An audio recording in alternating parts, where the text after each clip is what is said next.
Assalamualaikum warahmatullahi wabarakatuh. Saya Nurul Hidayu binti Kamarul Azlan, memegang nombor matrik 293207, ingin membentangkan hasil kajian kami berkaitan dengan institusi sosial, keluarga dan juga ketaksamaan pendidikan.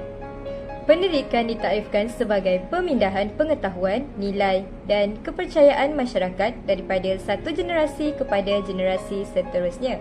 Pendidikan dikatakan tidak formal dan diteruskan melalui hubungan sosial yang sangat peribadi antara ibu, bapa dan anak-anak.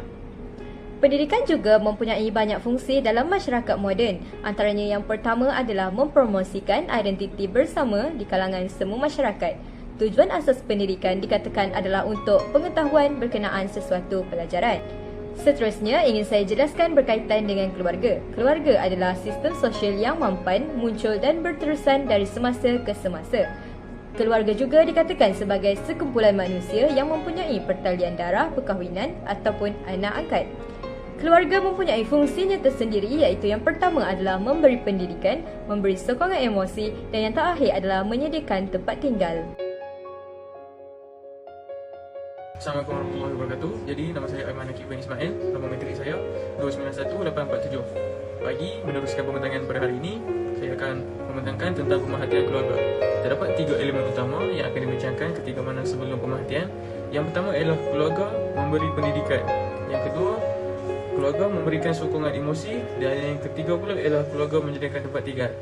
Okey, keluarga memberi pendidikan ni seperti mana yang kita tahu, keluarga menjadi pendidik secara tidak formal kepada anak-anak.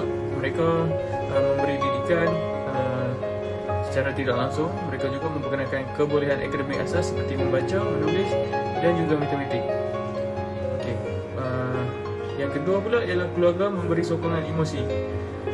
Okay, keluarga merupakan orang yang terdekat untuk anak-anak. Jadi keluarga memberi sokongan emosi dengan berbagai cara. Antaranya mereka saling mendengar, meluah dan juga mentafsir segala masalah kepada hal-hal yang positif. Okey, seperti mana yang kita tahu, keluarga ini memberi pendidikan secara tidak langsung. Mereka mengajar anak-anak mereka pendidikan asas seperti membaca, menulis dan juga matematik. Selain itu, mereka juga memberi sokongan emosi dengan mendengar, meluah dan mentafsir segala masalah menjadi segala yang positif. Dan yang ketiga ialah keluarga menyediakan tempat tinggal. Okey, keluarga bertanggungjawab untuk menyediakan rumah, ruang peribadi seperti bilik kepada anak-anak, dan itu adalah menjadi tanggungjawab sesebuah keluarga dalam menyediakan tempat tinggal. Okey, pada semasa pula terdapat 3 elemen utama juga. Yang pertama ialah keluarga menjadi pendorong utama, keluarga menjadi tempat luahan isi hati, dan keluarga menjadi tempat perlindungan kepada anak-anak. Okey, keluarga menjadi pendorong utama apabila mereka mendorong anak-anak mereka dalam aktiviti berbasikal contohnya.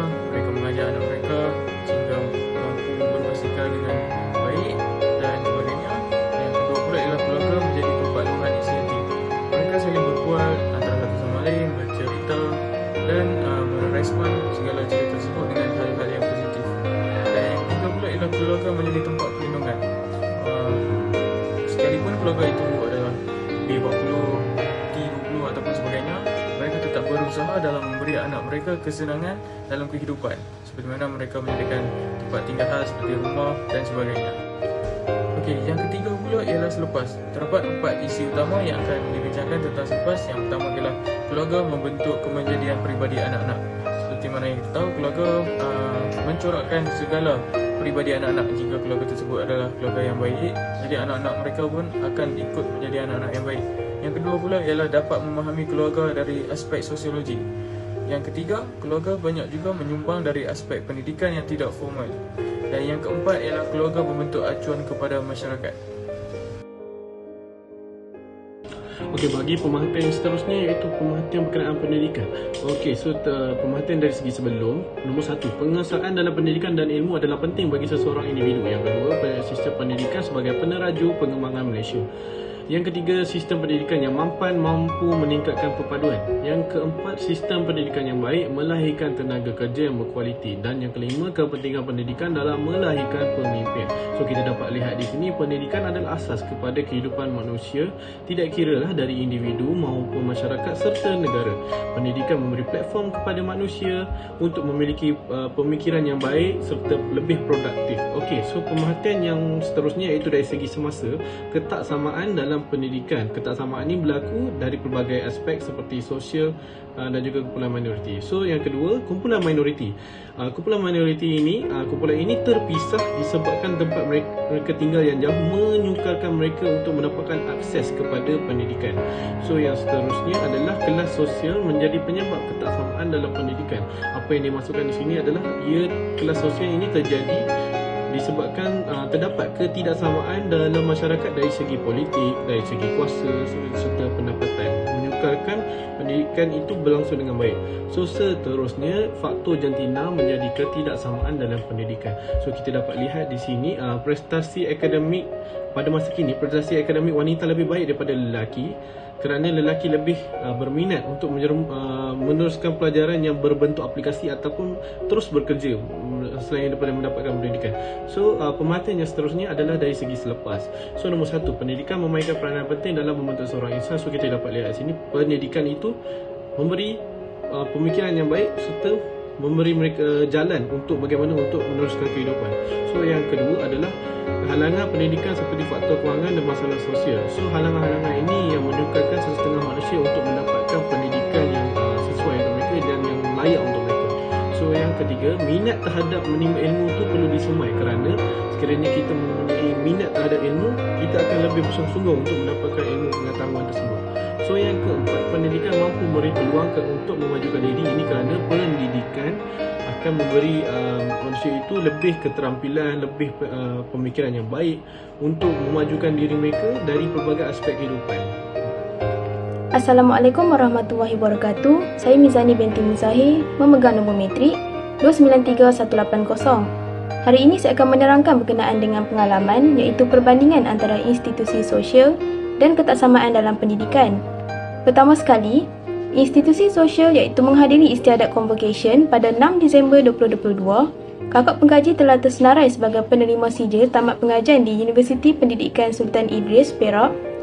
Berdasarkan pengalaman tersebut, pengkaji telah menyedari bahawa kehadiran ahli keluarga di istiadat convocation dapat memberikan sokongan emosional yang besar kepada anak.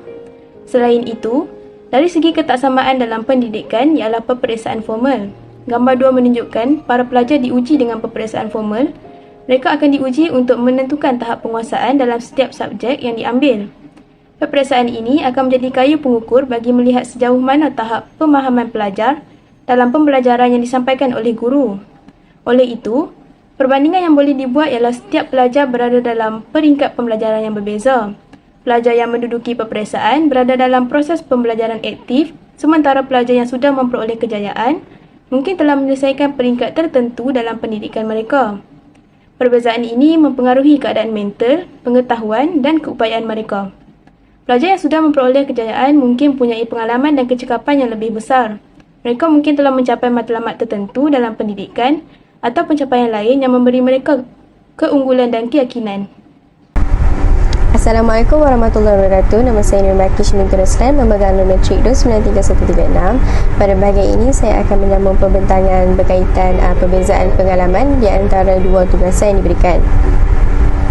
Sesi perjumpaan bersama waris turut tergolong dalam fungsi keluarga.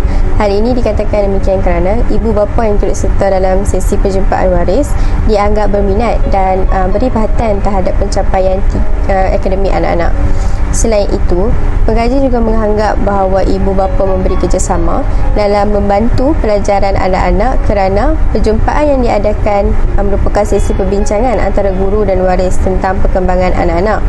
Oleh hal yang demikian, menunjukkan bahawa ibu bapa menjalankan fungsi keluarga sebagai pendorong dan penyokong kepada pelajaran anak-anak. Pada raja kedua, Majlis Penyerahan Keputusan menunjukkan para pelajar Sijil Tinggi Pelajaran Malaysia STPM ketika Majlis Penyerahan Keputusan.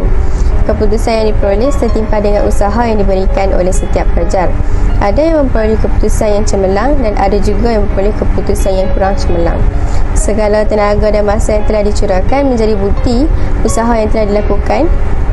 Keluarga memiliki peranan yang sangat penting dalam membentuk masyarakat sejahtera. Keluarga dapat memainkan peranan dalam membentuk masyarakat sejahtera melalui pendidikan, sokongan emosi, nilai dan etika yang dipamerkan oleh keluarga dan lain-lain. Melalui pendidikan, keluarga dapat memberikan pendidikan yang baik kepada anak-anak mereka. Mereka dapat mendorong nilai-nilai seperti integrasi, kerja keras, rasa hormat dan tanggungjawab. Dengan memberikan pendidikan yang baik, keluarga dapat membantu menghasilkan anggota masyarakat yang terdidik dan berkompeten. Selain itu, keluarga memainkan peranan penting dalam mentransmisikan nilai-nilai dan etika yang positif kepada anggota keluarga mereka. Dengan mengajarkan nilai-nilai seperti kejujuran, empati, keadilan dan kerjasama, keluarga dapat membantu untuk membentuk masyarakat yang berdasarkan pada prinsip-prinsip yang baik. Anak-anak yang dididik dalam keluarga yang harmoni akan membentuk masyarakat yang sejahtera dan positif. Seterusnya akan saya teruskan rentak pembentangan ini dengan memberikan idea saya sendiri iaitu berkaitan dengan novel idea. Yang pertama adalah pendidikan adalah sebagai satu titik penentuan. Pendidikan dikatakan sebagai titik penentuan apabila individu itu berjaya meraih keputusan yang baik. Penentuan yang dikatakan adalah ke arah kecemerlangan diri atau sebaliknya. Jika ke arah pencahayaan, maka kehidupan individu akan dikatakan berjaya mencapai titik keharmonian dalam diri sendiri. Dengan itu, kepuasan dapat ditingkatkan dalam diri individu, keluarga maupun masyarakat. Dalam pemerhatian saya, sosiologi dan pendidikan mainkan peranan penting iaitu pendidikan membentuk potensi terbaik manusia. Pendidikan yang disesuaikan dengan prinsip sosiologi boleh membantu meningkatkan kesedaran dan pemahaman sosial tentang pelbagai isu sosial seperti ketaksamaan, perbezaan kaum dan jantina, konflik sosial dan sebagainya. Ini membolehkan individu mengembangkan perspektif yang lebih luas, toleransi, empati dan rasa tanggungjawab sosial yang lebih tinggi. Bagi melahirkan insan yang berguna adalah penting untuk mengintegrasikan ilmu dan prinsip sosiologi dengan pendidikan. Dengan memahami konteks sosial, struktur sosial dan proses sosial sudah ada, pendidikan boleh menyediakan asas yang kukuh untuk individu menjadi ahli masyarakat yang produktif dan menyumbang secara positif. Okey, untuk novel idea yang seterusnya ialah keluarga menjadi pemberi ilmu secara tidak formal. Seperti mana yang kita tahu, keluarga memainkan peranan yang sangat penting dalam memberikan ilmu secara tidak formal kepada anggota keluarganya. Meskipun pendidikan formal di sekolah sangat penting, keluarga juga memiliki pengaruh besar dalam membentuk pengetahuan, keterampilan dan nilai-nilai seseorang. Antara ilmu yang tidak formal yang diberikan oleh keluarga ialah pengetahuan secara hari-hari. Keluarga dapat berbahagi pengetahuan sehari-hari melalui percakapan, perbincangan dan juga pengalaman secara langsung. Misalnya, anggota keluarga dapat berbagi informasi tentang topik tertentu seperti sejarah, keluarga, budaya atau pengetahuan seperti memasak dan sebagainya.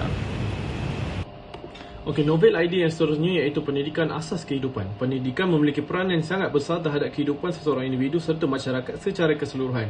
Antara kepentingan pendidikan adalah satu, pembangunan individu.